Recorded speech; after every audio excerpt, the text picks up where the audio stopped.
예수님과 율법 시리즈 세 번째 시간입니다. 우리 같이 제목 따라 읽겠습니다. 원수까지 사랑하라고요?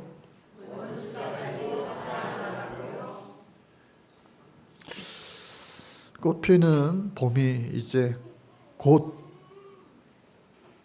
오려고 합니다. 교회 앞에 죽은 줄로만 알았던 그 나무들의 새싹이 막 돋더라고요. 그리고 지난주 목요일 날 절기가 춘분입니다. 춘분은 낮의 길이와 밤의 길이가 똑같다는 거예요. 그래서 겨우내 밤이 길잖아요. 낮이 짧잖아요. 해도 늦게 뜨고 또 해도 빨리 지고. 그런데 이제 지난주 목요일서부터 역전되기 시작하는 거예요. 이제는 낮이 길어지고 해도 일찍 뜨고 밤이 짧아지는 겁니다. 이러한 절기 가운데 예수님의 햇빛이, 예수님의 빛이 우리 가운데 더욱더 길게 비추어져서 생명을 살리는 주인공이 되고 또 생명이 생명을 낳는 하나님의 놀라운 역사가 있게 될 줄로 믿습니다. 오늘 성경은요, 크게 세 가지입니다. 첫 번째는요, 결코 맹세하지 마라. 한번 따라해 볼까요? 결코 맹세하지 마라. 맹세하지 마. 그 정도가 아니라 어떻게 해요? 결코 절대로 맹세하지 말라는 거예요. 여러분 맹세 많이 해보셨어요? 아유 나는 맹세한다. 예수님 당시에 이 유대인들 이스라엘 사람들이요 맹세를 참 많이 했다고 하는 거예요. 구약 성경에도 보면은요 구약의 위대한 인물들도 맹세하는 일들이 적지 않았습니다. 그래서 그 맹세를 지키기 위하여 부단히 애쓰고 노력하는 모습도 발견하게 됩니다. 언뜻 생각하면 그런 맹세하고 그것을 지키기 위하여 열심히 최선을 다하는 것 이게 옳은 거 아닌가? 근데 여러분 우리 권사님들 특히나 인생 살다 보면 내가 뜻한 대로 내가 마음먹은 대로 계획한 대로 다 이루어지던가요? 내일 일을 알 수 없는 게 우리의 인생 아니에요? 나의 모든 세상의 계획들, 일들, 또 우리의 자녀들 어느 것 하나 정말로 내 뜻대로 내 마음대로 내 계획대로 순리대로 탁탁탁탁 되면 좋은데 그러지 않는다는 거예요. 그래서 맹세를 안 하는 게 좋다. 예수님 말씀하신 거예요. 당시의 사람들은 하나님 앞에 맹세하면은 그 하나님의 이름의 거룩성에 훼손이 될까봐 빙빙 둘려서 하늘에 대고 맹세합니다.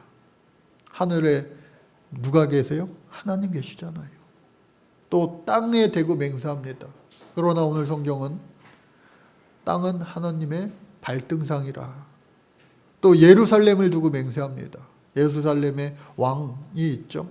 그러나 왕보다 더 높은 하나님의 성전이 그곳에 계시잖아요. 그러니까 둘러 하나님의 이름은 하자는 꺼내지 않지만 결국은 하나님 앞에 간접적으로 맹세하면서 나는 신뢰가 높은 사람이야. 나는 한다면 하는 사람이야. 자신을 드러내는 것에 불과하다. 그러니 결코 맹세하지 말라.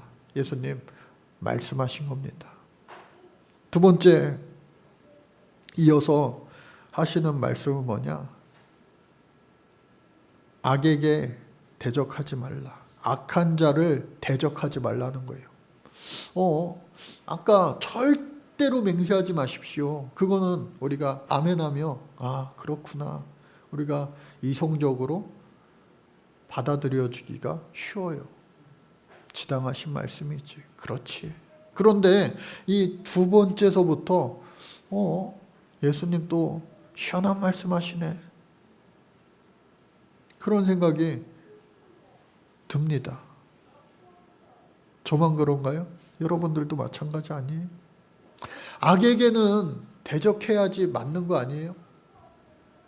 오늘날에도 우크라이나 러시아 전쟁을 비롯해 저 가자 지구에 계속해서 전쟁이 끊이지 않잖아요.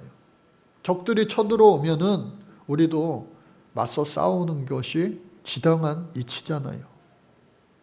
그런데 악에게 대항하여 대적하지 말라. 이게 도대체 무슨 말일까? 예수님 당시까지 이 전해져 오는 이스라엘의 율법, 법은 뭐냐? 눈에는 눈, 이에는 이.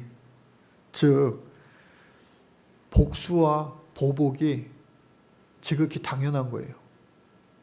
오늘날에도 마찬가지 아니에요? 저 어렸을 때요, 재미난 영화, 극장 가가지고, 그때는 뭐 유선방송도 드물었죠. 정말로 저도 초등학교 때 막 혼자 용돈 모아가지고 동네 시장 입구에 있는 그 극장을 막 간 적이 있는데, 성룡이 주인공이에요. 성룡 아세요? 성룡. 거의 주인공은 성룡인데 레파토리도 거의 비슷해요. 조연들만 이렇게 좀 바뀌는데, 뻔한 레파토리임에도 불구하고 너무나 재밌는 거예요. 막 치권도 하고 무술도 재밌게 하고. 근데 항상 그 이야기의 시작은 뭐예요? 부모의 원수를 갚기 위하여 소림사로 들어가서 무술을 연마해서 그 부모의 원수를 갚는 거예요. 알면서도 그게 얼마나 재밌던지요.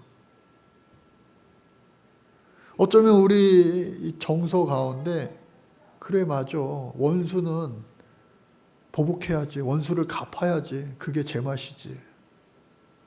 그런데 오늘 예수님께서는 2000년 전에 그것도 이스라엘 율법으로 이에는 이, 눈에는 눈, 보복해라 하셨는데, 예수님께서 그것을 뒤엎으시면서 그러지 말라고 하시는 거예요.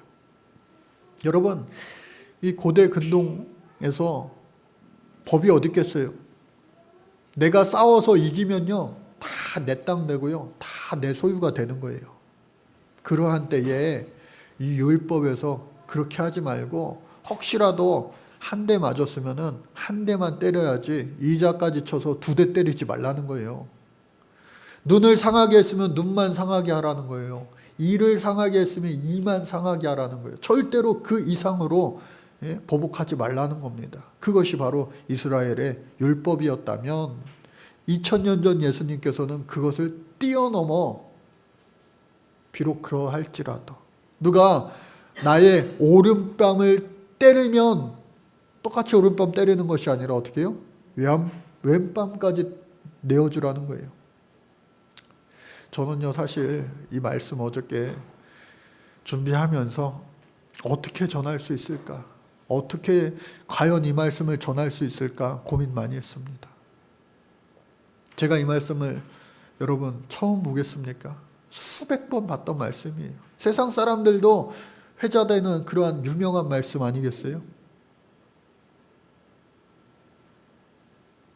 내가 성령의 충만함을 받고, 그래 내 형제가, 내 형이 나를 때려도 형을 용서하는 마음으로, 때로는 내 동생이 나를 때려도 용서하는 마음으로 용서할 수도 있어요. 한두 번. 그러다가 이제 극에 달하면 같이 싸우는 거죠. 그런데 여러분, 다 커서 지금 여러분들이 누가 내 오른뺨 때린다고 오늘 말씀처럼 왼뺨을 돌려대는 사람 어디 있겠어요? 바보 멍충이 아니야? 잘못 가르치는 거 아니야? 예수님의 속뜻은 그런 거 아닌 거 아니야? 우리의 자녀들도 마찬가지 아니에요? 엄마, 아빠, 나 한 대 맞고 왔어. 어떻게 했냐? 성경에 나와 있는 대로 한 대 또 때리라고 그랬어. 여러분, 이거 우리의 현실 가운데, 실제 가운데 이러한 일들이 일어난다면 이거 어떻게 하시겠어요? 오늘 그냥 뻔한 내용의 뻔한 설교로 오늘을 마치고 싶지 않았어요. 계속해서 하나님 앞에 질문하는 거예요. 하나님, 도대체 이 말씀을 어떻게 제가 설교해야 됩니까? 하나님의 말씀은 1.1획도 틀린 것이 없는데 이 말씀을 그대로 우리 지킵시다 라고 하면은 제 속에서 너도 못 지키는데 성도들에게 어떻게 그것을 지키라고 하냐. 그 마음이 계속해서 제가 드는 거예요. 하나님, 이 본문 너무 어려워요. 이 말씀 이해가 되지 않아요. 또 오리를 억지로 가자고 하면 심리까지 가주라는 거예요. 계속해서 아낌없이 주는 나무가 되라고 하나님은 저와 여러분들, 예수 믿는 사람들에게 요구하시는 거예요. 그러면은 어느 정도로는 할 수 있지. 어느 정도로는. 누가 구워달라고 하면은 없다고 하지 말고 구워주라는 거예요. 어느 정도까지는 할 수 있지. 그러나 그 사람 버려. 애 버려. 그런 사람은 그만 만나야 돼. 그런 우리 각각의 나름대로의 마지노선이 막 생기잖아요. 그러나 예수님께서는 이와 같이 말씀하세요. 옛날 율법은 이자 쳐서 갚지 말라고 예수님께서, 아니 하나님께서 눈에는 눈만 갚아라, 이에는 이만 갚아라, 딱 그만큼만 해야지 이자 쳐서 갚으면 안 돼. 그런 의미로 율법을 주셨는데 이것이 끊임없는 복수의 복수를 낳으니까 전쟁이 끊이지 않는 거예요. 그러니까 예수님께서 그러지 말고 사랑으로 용서해라.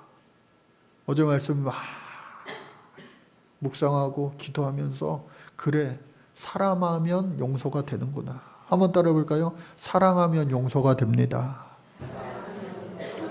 자식을 키울 때 한 번, 두 번, 세 번, 야, 한 번 더 하면 이제 얻어 맞는다. 때로는 그 선을 넘어서 때릴 때도 있어요. 요즘에는요, 큰일 납니다. 저 어렸을 때 학교에서 선생님들이 얼마나 많이 때렸는지 몰라요.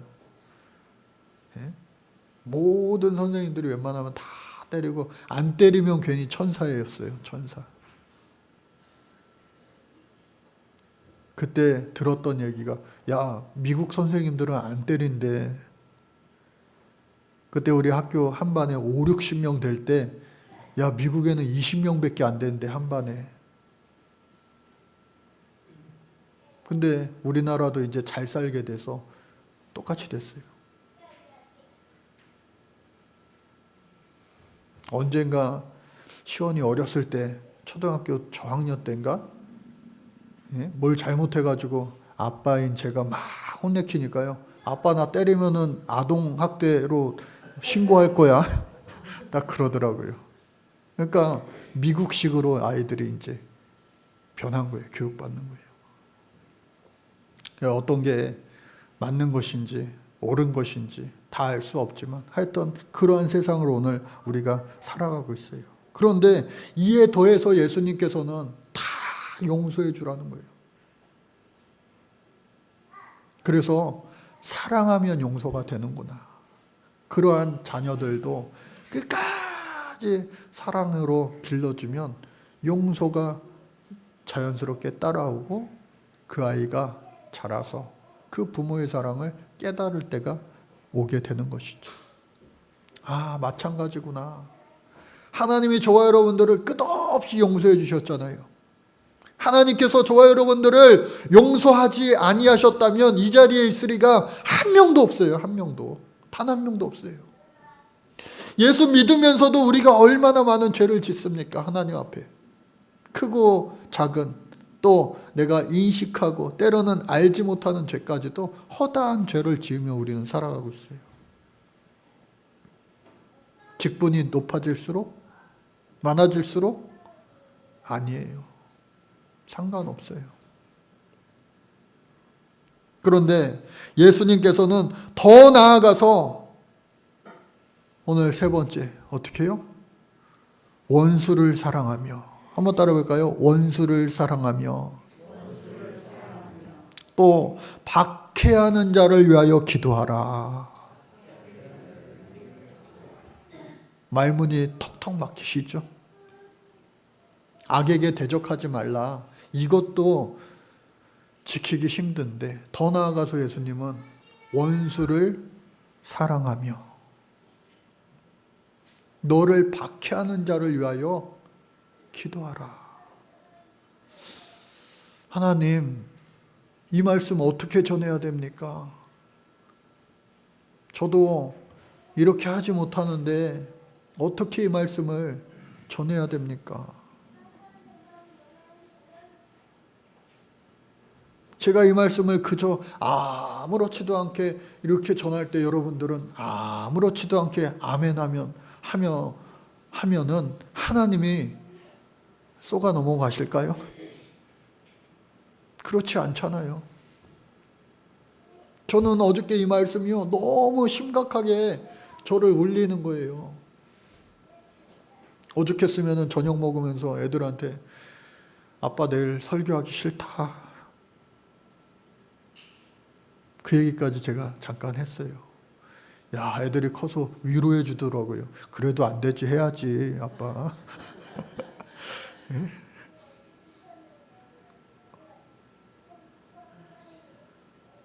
세상 살아가면서 저뿐 아니라 여러분들도 하고 싶은 일만 하면서 삽니까? 하기 싫은 일들도 때로는 억지로 하면서 할 때도 있잖아요. 사회생활 하면서. 또 이 친척, 가족들, 자녀들 심지어. 그런데 그것을 우리 하나님께서는 겉으로만 하지 말고 마음에서 진짜로 우러나오는 그 마음으로 원수까지도 사랑하고 너를 대적하는 자를 위하여 기도하라 하시니 도대체 이게 무슨 말씀입니까? 잘못 들은 거 아닙니까? 근데 예수님께서 말씀하시기를 사랑하는 사람들을 사랑하는 것은 이방인들도 다 그렇게 한다. 속담 있죠?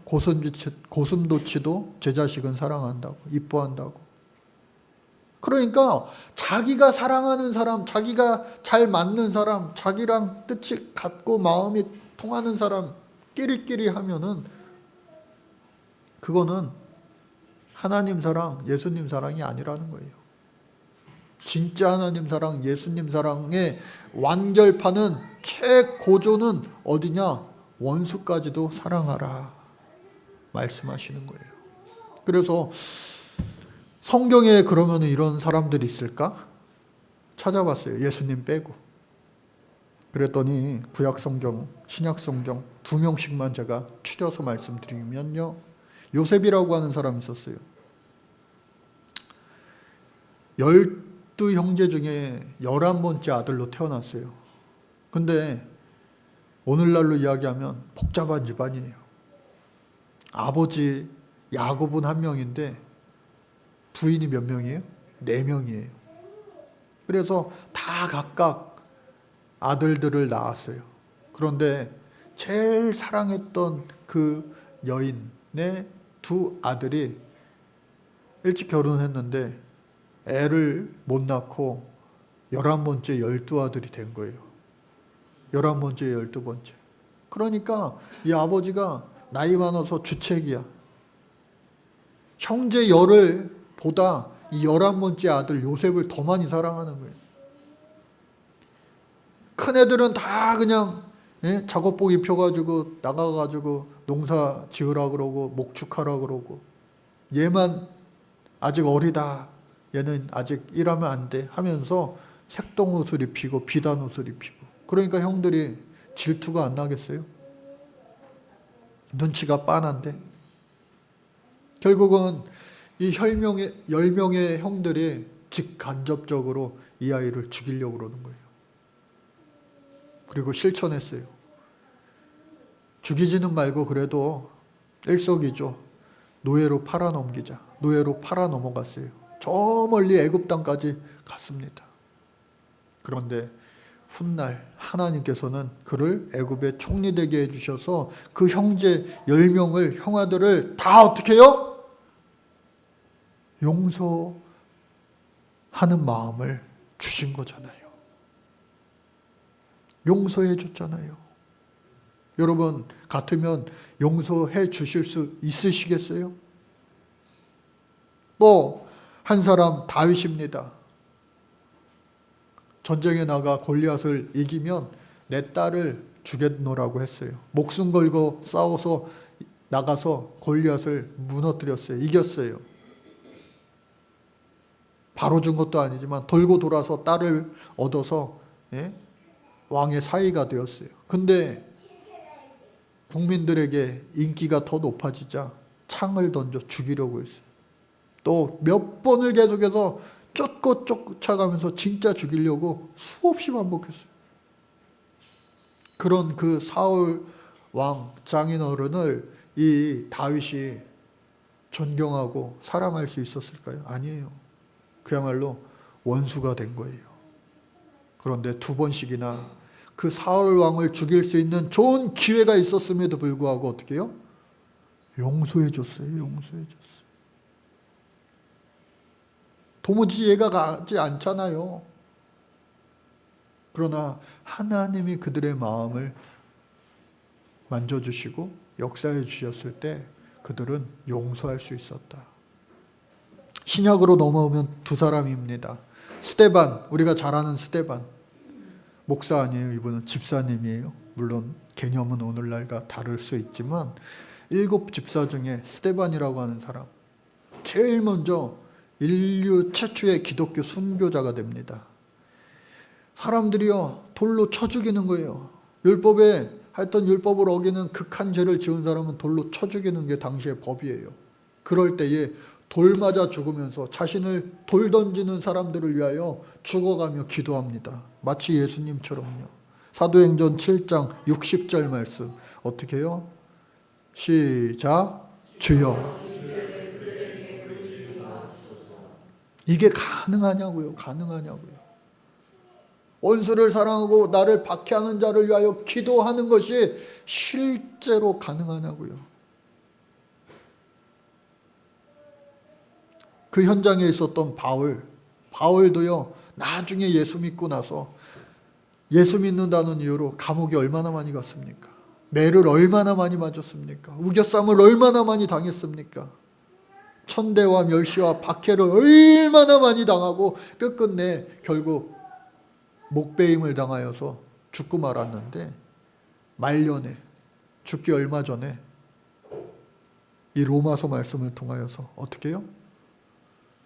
말씀을 전합니다. 12장 14절 말씀 시작.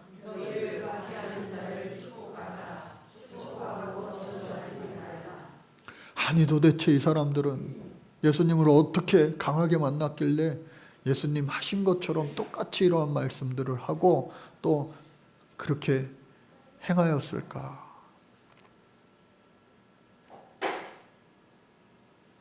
목사님, 이 사람들은요 성경에 나온 사람들이잖아요. 그러니까 그렇죠. 그래서 제가 그러면은 우리나라 기독교 역사상 이런 사람이 또 있었을까? 실제로 실존 인물을 한번 찾아봤어요. 그랬더니 우리가 잘 아는 익숙한 여러 목사님들이 나오더라고요. 주기철 목사님이 신사참배하지 않는 이유로 감옥에 갔습니다. 신사참배해, 천황폐하 만세해. 하나님 외에는 나는 예수님 외에는 만세하지 않습니다. 절하지 않습니다. 십계명을 나는 내 목숨과 같이 지킵니다 하는 이유로 감옥 가서요 결국은 순교당했어요. 죽었어요. 그런데 죽어갈 때에 어떻게 기도했는가? 예수님과 같은 기도한 거예요. 저들을 용서하옵소서. 저 일본 순사들, 나를 죽이는 저 순사들을 주여 용서하여 주옵소서. 그의 말년의 설교 제목이요. 나는 죽고 예수로 사는 사람. 내가 죽으면요. 무슨 인간의 혈기가 어디서 나오겠어요? 내가 죽으면 그 다음이 예수님이 나를 통하여 살게 되시는 거예요. 그리고 또 어떤 사람이 있을까? 주기철 목사님은 장로교 목사님이니까 감리교 중에는 이런 목사님 없나? 찾아보니까 이용도 목사님이라고 하는 분이 있어요. 이용도 목사님. 1901년에 태어나가지고 1933년에 소천하셨어요. 예수님처럼 33살에 짧은 인생을 살다 가셨는데 감리교의 유명한 당시 부흥사셨어요. 전국 방방곡곡을 다니면서 하나님 말씀을 전하는데 여러분 사람이요 조금 한번 따라해볼까요? 내가 잘나면 내가 예쁘면 왜 이렇게 시기를 하는지 왜 그렇게 질투를 하는지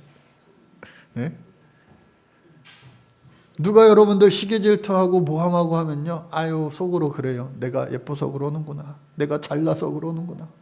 근데 이것도 어느 정도껏 해야지 정도를 지나치면 안 됩니다. 이 목사님도요 정말로 이렇게 전국 방방곡곡을 다 누비면서 하나님 말씀을 강하게 전하니까 목사님들이 시기를 한 거예요. 목사님들이. 그래서 부흥회 장소에 부흥회를 열심히 하고 있는데 말씀 전하고 있는데 어떤 목사님이 아이 당신 그거 틀린 말이요. 그거 잘못된 말이요. 당신 신앙이 올바르지 않은 것 같아. 당신 이단 아니야? 말씀을 전하던 목사님이요. 그 목사님한테 가서 아무 말 않고 포옹했다는 거예요. 반박하지 않고요. 그냥 안아줬다는 거예요. 그 일이 있고 얼마 안 돼서 또 다른 곳에서 말씀을 막 전하는데 이번에는요. 스데반 집사처럼 어디서 돌이 날라온 거예요. 돌이 날라온 거예요. 돌에 맞아서 피가 줄줄 흐르는데 당신 가짜야! 그 사람을 향해 또 가서 안아줬다는 거예요. 또 포옹해줬다는 거예요.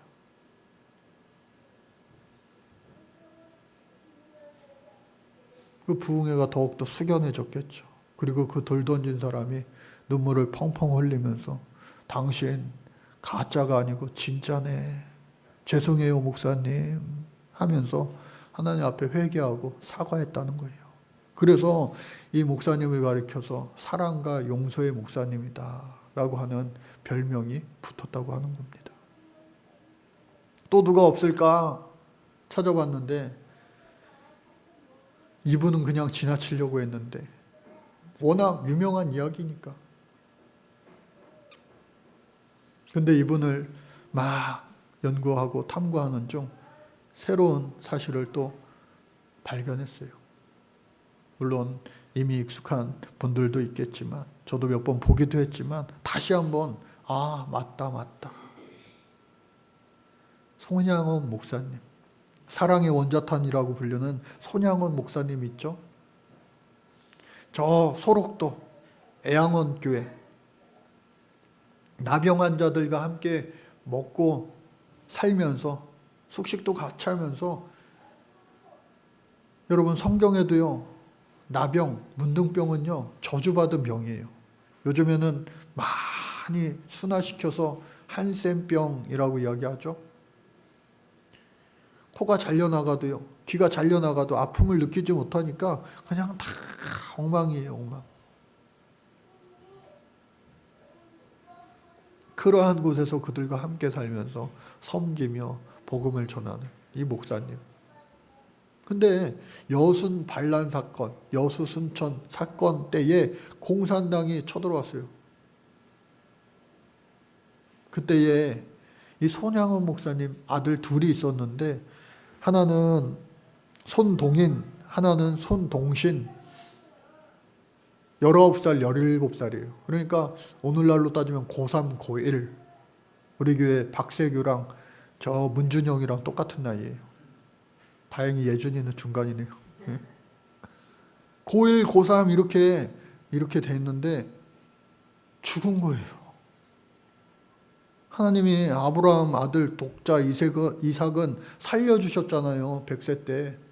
달라 했는데 야 됐어. 네 믿음은 그만하면 됐다. 최고다. 살려주셨잖아요. 근데 이 손양호 목사님이 뭐 잘못했다고? 평생 주를 위해 헌신한 죄밖에 없는데 뭐 잘못했다고 두 아들을 공산당의 총알바지가 되게 해서 죽고 말았어요. 그 공산당 그 사람도 뭐 젊은 청년이죠. 그 청년은 당시 안재선이라고 하는 사람이었어요. 여러분, 진짜 원수 중에 원수, 최고 원수 아니겠어요? 장례식을 치르면서 하나님 앞에 오히려 아까 우리 감사 찬양했는데 고난당함도 감사?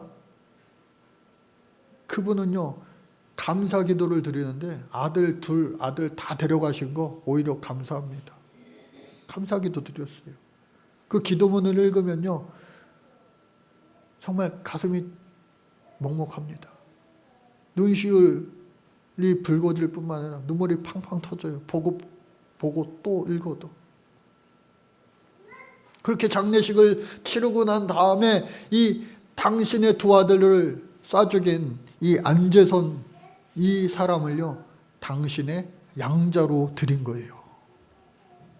그러면은 얼핏 생각하기론 우리가 의심하게 되죠.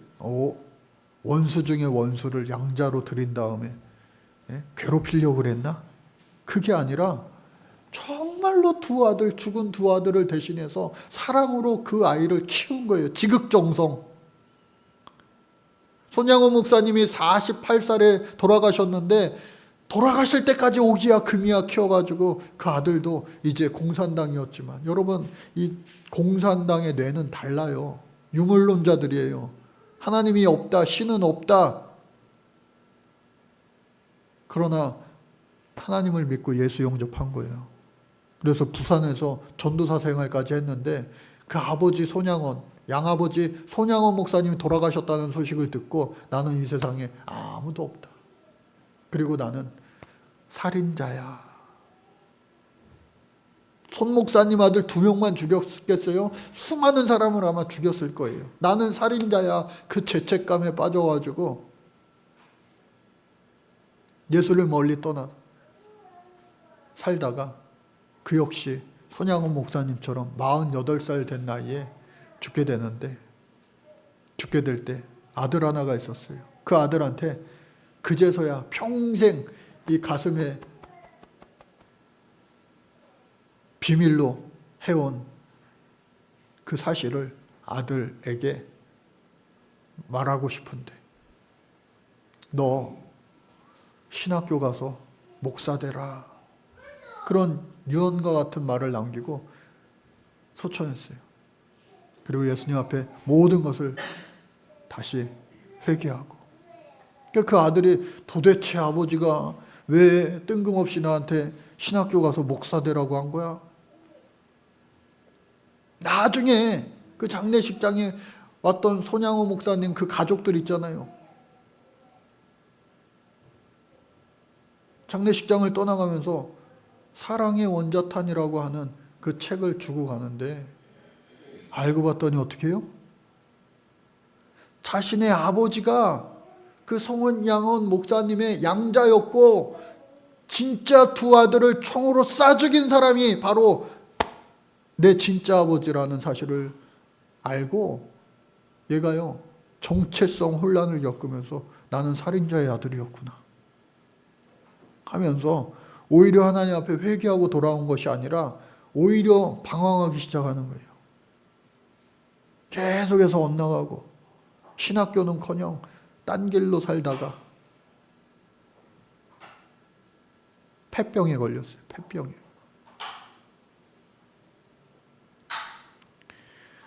자기도 모른 채 수술대 위에 누워있는 자신을 발견한 거예요.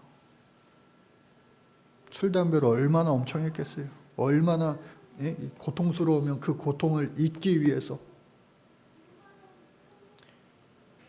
근데 하나님이 그를 기적적으로 살려주신 거예요. 할렐루야. 그 침대 위에서 예수님의 음성이 들려온 거예요. 어떤 예수님의 음성이 들려왔느냐? 그 안재선이라고 하는 그 사람, 손양호 목사님 아들을 죽인 사람 안재선, 그 아들 안경선인데, 경선아, 네 아버지는 손양원 목사의 두 아들을 총으로 쏴 죽였지만 너는 나를 십자가에 달려 죽게 했구나. 네 아버지는 총으로 사람들의 피를 흘리게 했는데 너는 십자가에서 나에게 피 흘리게 했구나. 정신이 번쩍 들어가지고, 그러네요, 예수님. 내가 십자가에서 예수님을 못 박아 죽게 한 사람 중에 한 사람이 바로 나네요. 그 예수님의 음성을 듣고 그 안경선이가, 예수님, 나 살기 싫은데, 죽고 싶은데 다시 살아야 될 이유를 지금 알게 됐어요. 예수님, 나를 살려만 주신다면 내가 주님 위해서 살게요. 예수님, 십자가에 못 박히게 한 그 죄를 하나님 원하시는 그 사명의 길로 제가 갚길 원합니다. 침대에서 그렇게 예수님을 인격적으로 만난 거예요. 다행히도 하나님이 그에게 기회를 주셨어요. 살려주셨어요. 그리고 그 옛날 아버지의 유언대로 신학교에 가서 목사가 되고 목회를 열심히 하다가 얼마 전 2020년 코로나가 막 시작될 무렵 전 세계적으로, 그때에 소록도 애양원 교회에 연락을 받았어요. 지금 한국은요, 의학기술이 너무나 발전돼 가지고 이 한센병, 이 문둥병도요 2년만 약 잘 먹으면요 완치가 된다고 그래요. 근데 저 아프리카 가난한 나라, 특히나 저 케냐, 탄자니아는 유명하죠. 근데 그 옆에 르완다라고 하는 나라, 옛날 우리 교회 저쪽에 있을 때 르완다 도나실레라고 하는 그 유치원생을 우리 교회에서 돕기 시작해가지고 고등학교 졸업할 때까지 쭉 후원하며 기도했던 그 나라 바로 아래 부룬디라고 하는, 르완다보다 더 생소한 부룬디라고 하는 그 가난한 나라에 한센병들이 죽어가는 거예요. 2년만 약을 먹으면 살 수 있는데 밥 먹을 돈도 없는데 무슨 약 먹을 돈이 어디 있겠어요. 그곳에 그 소록도 애양원 교회의 파송 선교사가 되어서 이 목사님이 그 부룬디 나라에 가서 한센병들을 돕는 사역을 지금 수년째 감당하고 있다는 거예요. 하나님께서 손양원 목사님 두 아들을 죽인 안재선을 살려서 그 아들을 낳게 하시고 그 아들을 통하여 저 부룬디 그 어린아이들, 또 어른들, 노인들, 그 한센병 환자들을 살리시기 위하여 하나님의 큰 계획하심이 있으셨구나 하는 것을 깨달아 알 수가 있었습니다. 오늘 저와 여러분들, 목사님들이니까, 목사님 아닌 사람도 있어요. 한 명만 말씀드리면 유관순 열사, 기독교 집안에서 천안에서 태어났어요. 이화 학당에 입학하면서 서울 유학 왔어요.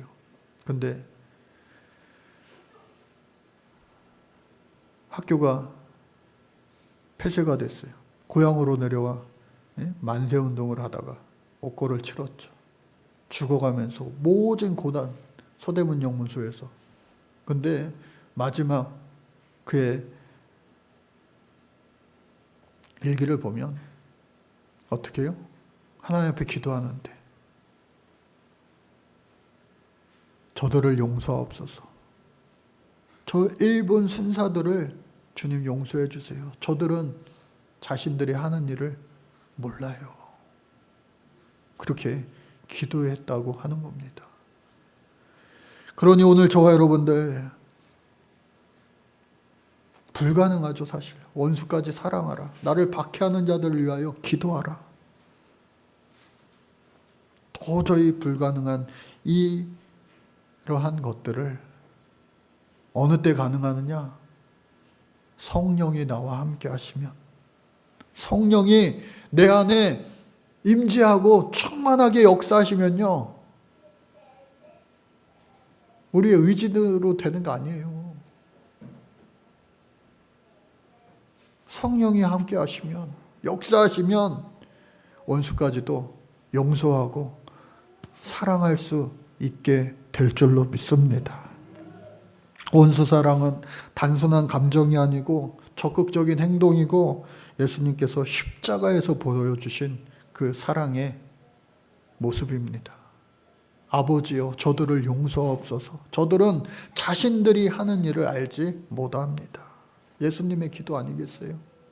오늘 저와 여러분들 지속 가능성을 세상에서도 이야기하는데, 한번 뜨거웠다가 그냥 식어가는 그런 신앙인 말고, 항상 여러분 주 안에서 십자가 붙들고 성령으로 항상 뜨거움을 유지하면서 신앙생활 하며, 도저히 할 수 없는, 이해가지 않는, 납득되지 않는 원수 사랑의 그 단계까지도 한 번 더, 한 번 더, 한 번 더 실천하며 살아갈 수 있는 오늘 저와 여러분들 되신다면, 예수님 십자가의 사건이 결코 헛되지 않을 것이고, 또 예수님 십자가에서 아파하시는 것이 아니라 우리를 바라보며 기뻐하시며 환하게 웃어 주실 줄로 믿습니다.